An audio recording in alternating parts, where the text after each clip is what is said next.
Hello and welcome to DE Classified, a podcast showcasing the history of destroyer escorts.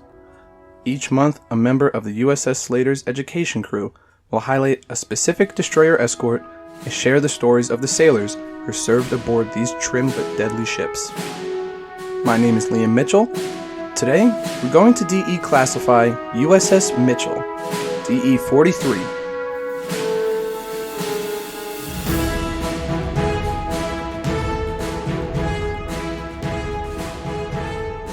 My name is Liam Mitchell. I am a tour guide and duty officer with the education crew here at USS Slater, currently serving in my third season.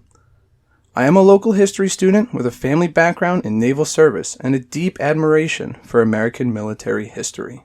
Today, we're going to DE classify USS Mitchell, DE-43, an Evarts Class Destroyer Escort. The ship was named in honor of Ensign Albert E. Mitchell, a young sailor from Seattle who was killed in action June 1942. Prior to the war, Albert attended and graduated from the University of Washington, but then enlisted in the Navy on December 20th, 1940. After attending flight training at Seattle and Corpus Christi, he was designated a naval aviator and assigned to Patrol Squadron 42. On June 4th, 1942, Albert Mitchell was killed in action somewhere over the Unimak Pass, located between Unimak and Accoon Islands in the Aleutian Archipelago of Alaska. On this day, a small Japanese strike group invaded the Aleutian Islands in an attempt to draw American forces away from the larger invasion of Midway near Hawaii. Although the American forces were ultimately not fooled by this, the American troops stationed on the Aleutian Islands were still tasked with their defense. This battle will go on to be known as the Battle of Dutch Harbor. It marked the first aerial attack on the continental United States and the second time that the continental United States was bombed by someone working for a foreign power. After his death, Albert Mitchell was awarded the Distinguished Flying Cross for, quote, extraordinary achievement while participating in aerial flight. His commendation would go on to say that, although he himself was killed when his plane crashed, he had made possible the capture of a Mitsubishi fighter, which provided new and invaluable information on this type of enemy aircraft. Now, as I mentioned earlier, USS Mitchell is an Evarts Class Destroyer Escort. You may remember from last month's episode that this class was the first type of destroyer escort to enter service, early in 1943. Named for the lead ship in the class, USS Evarts DE-5, Evarts Class Destroyer Escorts were the shortest of all destroyer escort classes and the only class that did not carry torpedo tubes as built. Later classes of destroyer escorts would be vast improvements on both the design and effectiveness of the ships. USS Mitchell was laid down on January 12, 1943 at the Puget Sound Naval Shipyard at Bremerton, Washington. Now, this shipyard was originally constructed during World War I and greatly expanded during World War II, and was instrumental in the construction and repairing of ships facing battle in the Pacific. Now, interestingly, the shipyard is still active today. It provides the Navy with maintenance, modernization, and technical and logistics support, and employs roughly 14,000 people. Now let's take a look at the specifications of the ship. As an Evarts Class Destroyer Escort, Mitchell was a diesel-electric ship capable of producing upwards of 6,000 ship horsepower, with a maximum speed of about 21 knots, or roughly 24 miles per hour. At 289 feet and 5 inches long, a beam of 35 feet and 1 inch, and a draft of 11 feet and 10 inches, it had a displacement of only 1,436 long tons. This, of course, seems like a large number to those who don't know too much about naval ships. However, by comparison, USS Missouri, the flagship of the 3rd Fleet that Mitchell would later be assigned to, was a battleship with a displacement of 57,540 long tons. This demonstrates the extremely small size of destroyer escorts, especially among ocean-going warships of World War II. On deck, USS Mitchell was equipped with three 3-inch 50 caliber dual-purpose guns, capable of firing on both aircraft and land targets, as well as one quad 1.1-inch 75 caliber AA gun, and 9 20mm AA guns for additional anti-aircraft defense. To combat enemy submarines, USS Mitchell came equipped with one forward-firing Hedgehog projector, capable of firing 24 Hedgehog rounds at once. It also had 8 depth charge projectors and 2 depth charge tracks located on the fantail of the ship. This set of weaponry made the Mitchell and other destroyer escort ships of World War II fierce fighters against enemy aircraft and submarines. On November 17, 1943, USS Mitchell was finally commissioned and assigned to Operational Training Command Pacific Fleet, with Lieutenant Commander M.S. Erdahl in command. This DE is 60 days in construction, another 2 months in fitting out. Built in half the time of a destroyer, at half the cost, a DE can do everything a DD could do to guard a convoy. And she's really built for the job. While leaving the Seattle Bay area, USS Mitchell passed through the Strait of Juan de Fuca, commonly known as the Graveyard of the Pacific. Unpredictable weather patterns, heavy fog, shifting sandbars, tidal rips, and rocky shorelines have resulted in the sinking of more than 2,000 ships since the 18th century here in the Strait of Juan de Fuca. So far, over 700 lives have been recorded lost. Many of these wrecks are still visible in the bay. J.K. Carpenter, executive officer of the Mitchell at time of commissioning and future skipper, would later describe the, quote, horrors of the strait, remarking that only few of the then neophyte sailors could lay claim to not being sick. Now, it is important to note that during my research for this podcast, I came across the complete Mitchell War History transcript written by J.K. Carpenter in 1945 after the ship's return to the United States. If you wish to view this document for yourself, it is linked on our website at ussslater.org. As I mentioned earlier, Carpenter was assigned to USS Mitchell as executive officer upon the ship's commissioning in 1943.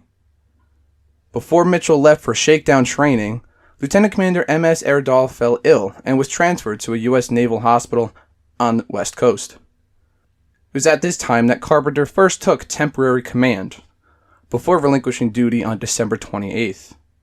He would later assume temporary command again in April 1944, until being promoted and told to assume full command of Mitchell in May 1944. Now, Carpenter's war history of the Mitchell is the most complete documentation of the ship and crew's exploits in the Pacific, and is the main source of information for this episode of DE Classified. While underway for shakedown training to San Diego, J.K. Carpenter remarked that they faced a, quote, 3-week nightmare of intensive training. Now, for those who don't know, shakedown is considered the trial run of a ship, where the crew finally learns their individual roles on the ship and gets hands-on experience in every aspect of naval life for the first time. Training includes anti-submarine warfare, CIC work, formation steaming, emergency drills, battle stations, changing and revising the watch, and much more.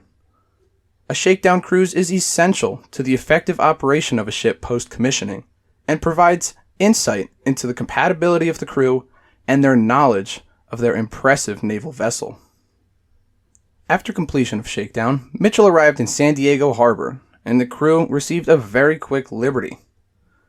It was soon assigned to what is known as the Battle of San Clemente. This fictitious battle was, in reality, a training exercise in the Channel Islands off the coast of Los Angeles. It served as a sort of dress rehearsal for the Allied invasion of the Marshall Islands. Beginning in January 1944, Mitchell was assigned to the transport screen of the mock invasion fleet of San Clemente and trained with the destroyers, battleships, cruisers, and carriers that would later go on to make history in the Pacific. Acquired by the Navy in 1934, San Clemente Island served vital functions for the Navy in wartime, and actually continues to do so today. It is the only remaining, quote, ship-to-shore live firing range, and serves as the center of the San Clemente Island Range Complex, which covers an area of 2,620 square nautical miles. It is still an active sonar base with a simulated city for elite commando training, as well as a rocket test facility and an auxiliary air base that serves the U.S. Navy, Air Force, and Coast Guard. Additionally, it is one of several locations throughout the country where Navy SEALs are trained. On February 8, 1944, USS Mitchell departed for Pearl Harbor with 8 Liberty ships. This would be the official beginning of Mitchell's war service. In the Mitchell War history, J.K. Carpenter remarks that, quote, "We were on our way for good, though we didn't realize it then." Mitchell remained in Pearl for 2 months, gaining practical experience with Allied submarine squadrons, learning the intricacies of anti-submarine warfare. During this time, the commanding officer of Mitchell, Lieutenant Commander Evarts, fell ill again, and command of the ship was once again temporarily transferred to Lieutenant Commander J.K. Carpenter, as I mentioned earlier. It was here, on May 13, 1944, that Lieutenant Commander Carpenter was finally ordered to assume full command of Mitchell. He would remain in this capacity until the end of the war. On June 3, 1944, Mitchell was assigned to the 5th Fleet off Guam under Admiral Raymond Spruance. You may recognize that name from the annals of the Battle of Midway. On that fateful day, Admiral Spruance commanded Task Force 16, which was comprised of carriers Enterprise and Hornet, as well as the cruisers Salt Lake City and Northampton, and over half a dozen destroyers. Spruance led the American victory over the invading Japanese forces at Midway, and Spruance and his task force would later go on to be one of the most storied forces of World War II. Later, as commander of the 5th Fleet, Admiral Spruance led the Marianas Campaign, the Iwo Jima Campaign, and the Okinawa Campaign. This fleet would also be responsible for the sinking of the massive Japanese battleship Yamato in April 1945. Now, as part of the 5th Fleet, USS Mitchell was in charge of escorting fleet tankers across the operating area and performing screening duty for the fleet. During this time, Mitchell and the other destroyer escort with the fleet were the subjects of a now infamous radio call, originating from one of the Essex Class carriers. An officer on board that carrier came across the radio and asked, quote, "What the hell are those 2 very small boys doing out here?" At that time, Mitchell was far out beyond the normal range of destroyer escorts in deep waters west of Guam, just after the Battle of the Philippine Sea. During these operations, Mitchell could actually see the battle raging in the distance. For its support role in the invasion here, Mitchell earned its first battle star. On June 28, 1944, Mitchell escorted an oiler to Agat Bay, Guam. This would actually be the closest that Mitchell would ever get to physical combat, although they didn't know it then. The crew looked on as cruisers and destroyers shelled the beach and ridge above, with dive bombers making runs over the Orote Peninsula. Known as the Second Battle of Guam, it resulted in the capture of the island from Japanese forces. Guam had been a United States territory since 1898, when it was ceded to the U.S. from Spain as a result of the Spanish-American War. Japan had previously captured the island on December 8, 1941, just 1 day after the attacks on Pearl Harbor. As a result of its escort duties during the Second Battle of Guam, Mitchell then received its second battle star. The following months proved quieter for Mitchell and crew. She performed refueling duties for hunter-killer groups off Ulithi Atoll, located in the Marshall Islands. While in Ulithi, the crew had their first chance at liberty since arriving in the Pacific Theatre. They received their pay, enjoyed the experiences of the island, and, according to some sources, ate enough ice cream to last the remainder of the war. Finally departing in mid-August, Mitchell was reassigned to the 3rd Fleet Logistics Support Group as part of a screen for oilers and escort carriers. On August 30th, 1944, Mitchell achieved an infamous feat that all sailors look forward to while on its way to the Admiralty Islands. that would be crossing the equator into the southern hemisphere. Now, for those who may not know, when this happens, a ceremony is held on deck to honor both the crew and Neptunus Rex, also known as King Neptune, ancient Roman god of the sea. Now, prior to crossing the equator, a sailor is colloquially referred to as a pollywog. But during this ceremony, all polywogs are quote-unquote promoted into shellbacks and formally welcomed into Neptune's realm. Now, over the course of its lifetime, Mitchell would cross the equator numerous times, making frequent trips to and from Manus, an island in the Admiralty Islands. In September 1944, Mitchell operated with the 3rd Fleet off Palau in the Mariana Islands. During this time, numerous enemy aircraft appeared on radar, and battle stations were called every time, although, fortunately, no aircraft ever attacked. Similarly, sonar picked up many contacts, and numerous objects resembling periscopes were seen by the crew. But, again, no enemy submarines attempted an attack. Now, this pattern would repeat for Mitchell over the coming months. Sightings, contacts, and possible fights were an almost everyday occurrence at the height of operations in the Pacific Theater, with Japanese forces ever present and never far away. In spite of these contacts, Mitchell proceeded in its refueling duties with Task Group 38, now located northeast of the island of Luzon in the Philippines. In November 1944, Mitchell made berth at Ulithi Atoll, one of the numerous atolls that makes up the Caroline Islands.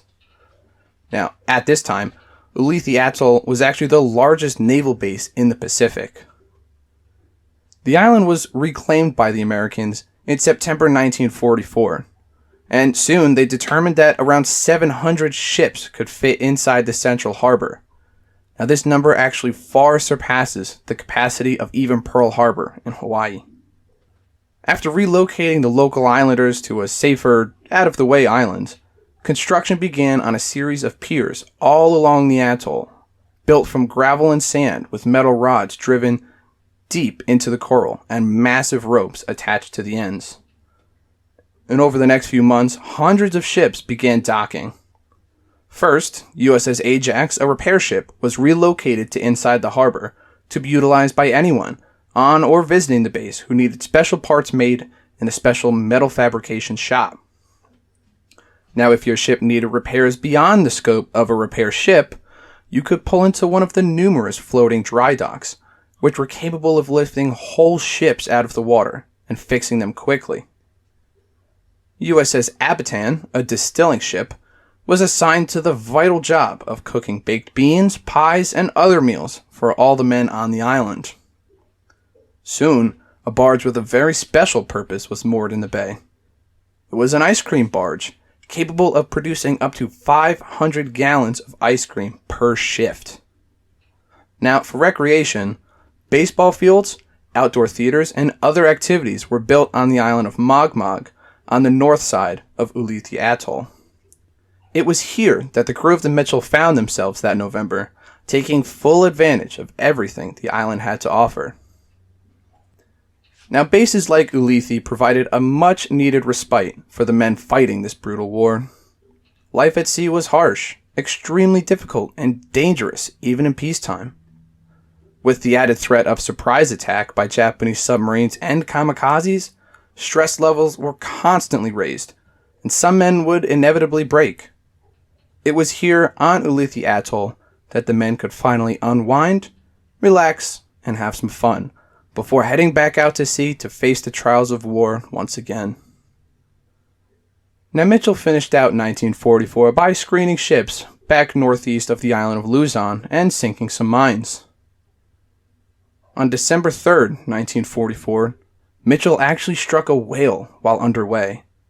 Now, this whale seriously damaged her underwater sound equipment, and Mitchell was forced to return to Ulithi for repairs in that dry dock. Afterwards, Mitchell briefly had towing test duty with USS Wilkes-Barre, followed by escort duty for USS Kwajalein, an escort carrier. Now, Mitchell and Kwajalein actually spent Christmas singing carols together over the voice radio, and they even sent gifts of ice cream and cookies to each other. In the words of Lieutenant Commander J.K. Carpenter, this began a fine friendship between the two ships. The year 1945 began, and Mitchell resumed her duties in the Philippine Sea, performing screening duty with the refueling groups once again. Mitchell was then reassigned back to the 5th Fleet Logistics Group in February, where it joined Task Force 58 and performed numerous jobs of passing mail and personnel while at sea. Mitchell performed these duties quite close to the invasion of Iwo Jima. Lieutenant Commander Carpenter stated that they, quote, enjoyed watching the flights of B-29s pass overhead on their way to Japan. Now, the general alarm did sound a few times during this period, but again, no context closed. Over the next few months, Mitchell made several more trips to Ulithi, and there they caught their first glimpse of the British Royal Navy, which seemed to both excite and inspire the men on board. In March 1945, Mitchell headed north to rendezvous with the rest of the task group and began operations off the coast of Okinawa in support of the American invasion. Mitchell continued to screen ships and sink mines, a job it was all too familiar with by this point in the war. Now, April 1945 brought the somber news of the death of President Franklin Delano Roosevelt. To honor him, the flag aboard Mitchell was lowered to half-mast and stayed there for 30 days. Now, May 1945, however, brought news of great joy to the men. Of course, this is when Nazi Germany had finally surrendered in Europe. Now, although this surrender was a whole world away and in no real way affected the crew in the Pacific, they, of course, were bolstered by this news and were reinvigorated in their quest to finally end the war in the Pacific. Mitchell continued to sink mines and screen ships and made more trips between Okinawa and Ulithi Atoll. In June 1945, Mitchell embarked on a new, more exciting adventure than the ones of months previous. Reassigned to the 7th Fleet in Leyte Gulf, she sailed across the Philippines and engaged in the invasion of Borneo in Indonesia, along with the rest of the Allied fleet, including British and Australian forces as well. Now, the largest island of Indonesia, Borneo is filled with thick jungle and exotic wildlife, which makes penetrating the interior difficult. Although conquered by the Japanese in March of 1942, the Allied forces were able to quickly and decisively recapture the island by August 1945. Mitchell was instrumental in assisting in operations in the Makassar Strait, which is a stretch of water that separates the island of Borneo from the island of Sulawesi in the east. Lieutenant Commander J.K. Carpenter noted that the crew noticed many native canoes filled with local families, all fleeing the bombings for the safety of the Celebes Islands to the north. July 1945 brought even more excitement to the crew. Reassigned to Leyte Gulf and the 3rd Fleet, Mitchell assisted in the bombing of mainland Japan. Now, it never fired its own weapons, but it operated with Task Force 38 and engaged in refueling runs, transfer pilots, and screening duty. J.K. Carpenter wrote that the crew, quote, watched the B-29s and the 3rd Fleet planes continue their deadly work. Now, in August, the crew listened to the radio in stunned amazement at the news of the atomic bombings in Japan. Finally, on August 15, 1945, the crew heard the news they've been waiting for so long. Orders were received to cease all offensive operations against Japanese forces. Japan had surrendered. The crew cheered and celebrated, and it was said that there was never a happier moment on deck than that night. In August, Mitchell was transferred to the operating area off Japan, and on September 2nd was, quote, lucky enough to be sent to Tokyo Bay right after the final surrender ceremony. On September 13th, Mitchell received orders to return to the West Coast for decommissioning via Pearl Harbor, which brought even more happiness to the crew. Along the way, Mitchell picked up more U.S.-bound passengers and provisions for the last time at Ulithi.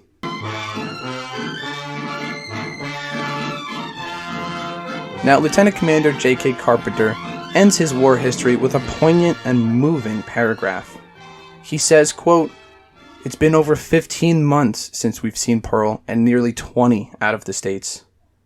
The officers and the men are proud of her, proud of the job she's done. She sank no submarines and shot down no planes, but she stayed out there and she did the job. She's a good ship, the Mitchell.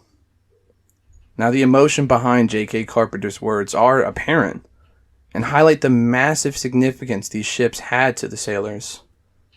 Although themselves small and always in a support role, the men were proud of their little tin can destroyer escort and proud of each other for the hard work that they've done. Every sailor earned their trip home 100 times over, and finally the reward was being paid. USS Mitchell earned an impressive 9 battle stars for her supportive role in some of the most important battles of the Pacific Theater. Now, this number of battle stars is almost unheard of for destroyer escorts. And again, it highlights the extreme effort that the crew of the Mitchell put into each and every engagement. She was instrumental in keeping the bigger warships going, and her efforts saved the lives of countless sailors in the Pacific. Now, although decommissioned and sold for scrap on December 29, 1945, the history of USS Mitchell is one that must be remembered for her crucial role in the Pacific Theater.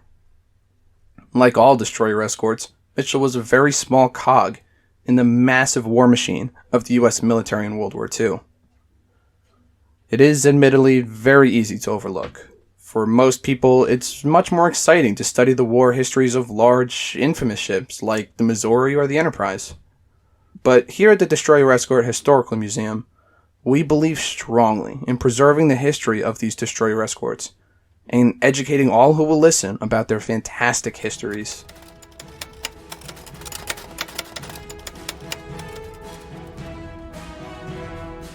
Thank you for listening to DE Classified. This podcast is brought to you by the Destroyer Escort Historical Museum aboard USS Slater. You can find a transcript of this episode, accompanying the photos, and a bibliography at ussslater.org/DE-classified. I am Liam Mitchell, and I hope you join us next month to DE Classify USS Leopold.